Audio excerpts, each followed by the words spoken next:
Tergempar jenama kosmetik Pink Flash daripada China telah menyebabkan ramai pengguna di Indonesia mata jadi bengkak, ada yang berdarah, ada bernanah sehingga menyebabkan operasi. Apa yang dah terjadi ni?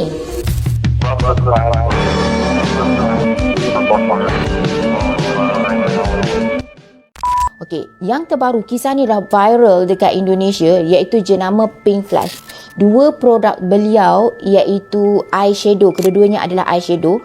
Ramai pengguna yang pakai di Indonesia mata jadi bengkak, jadi lebam, ada yang kena operate mata. Dan bukan seorang dua tetapi ramai yang terefek dengan produk ini. Produk Pink Flash ni sebenarnya daripada China. Syarikat Pink Flash ni sebenarnya daripada Guangzhou Jizhi Trading Co Ltd. Okey, so beliau tidak mempunyai kilang yang tetap. So dia ada banyak OEM. So isu yang berlaku apabila ramai yang dah komplain yang terefek dengan eyeshadow Pink Flash ni, maka syarikat Pink Flash telah mengeluarkan satu statement mengatakan bahawa dua produk eyeshadow beliau telah ditarik balik di pasaran kerana mengandungi 3 pewarna yang tidak boleh diletakkan di dalam kosmetik. Warna merah K3 dan K10 dan pewarna acid orange 7. Oleh sebab itu, pihak BPOM di Indonesia, kalau kat Malaysia kita panggil KKM, pihak BPOM di Indonesia telah mengeluarkan surat siasatan dan juga penarikan balik dua produk tersebut. Sebenarnya pewarna ni digunakan pewarna untuk tekstil dan juga kertas. Okey, kenapa dia tak boleh guna untuk kulit? Especially area mata, area bibir, sebab area mata dan bibir adalah area yang paling sensitif kat kulit kita. Kalau digunakan dalam kosmetik, dia boleh menyebabkan fungsi hati rosak.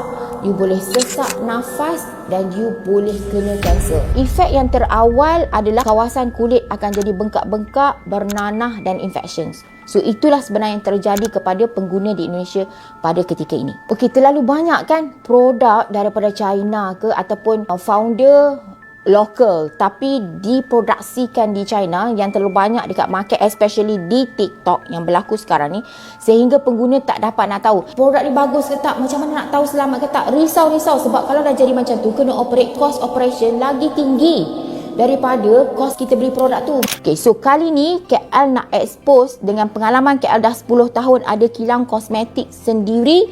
KL nak bagi tahu inilah cara paling selamat kalau you nak detect sesuatu produk tu betul-betul selamat atau tidak. Cara you boleh detect melalui online dan juga melalui packaging produk sebenarnya. Yang pertama, you kena tengok ada logo Halal Zakir Malaysia tak.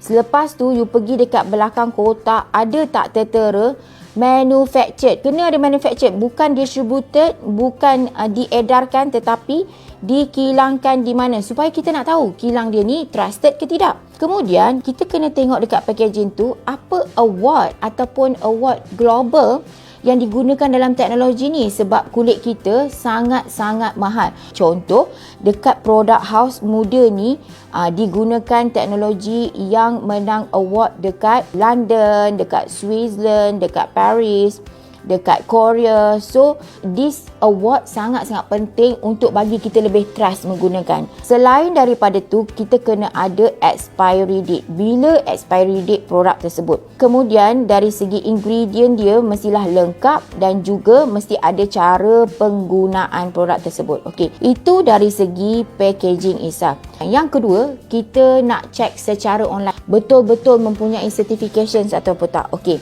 you boleh pergi ke website Jakim Halal yang tertera ni step by step. Contoh kat sini, you cari house kosmetik, dia akan tertera juga apa produk yang telah mendapat certification halal. Kemudian pergi pula ke satu lagi website online iaitu Quest3.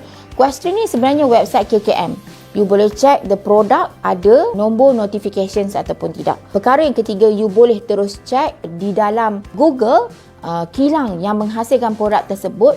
Owner kilang tu siapa, and then siapa saintis yang terlibat. Sebagai contoh, untuk produk house kosmetik, saintis yang bersama dengan house kosmetik ni Dr. Fred Zuli, iaitu seorang saintis daripada Switzerland. Maksud kata formulasi house kosmetik ni sangat berkualiti tinggi, datang bersama kolaborasi dengan Dr.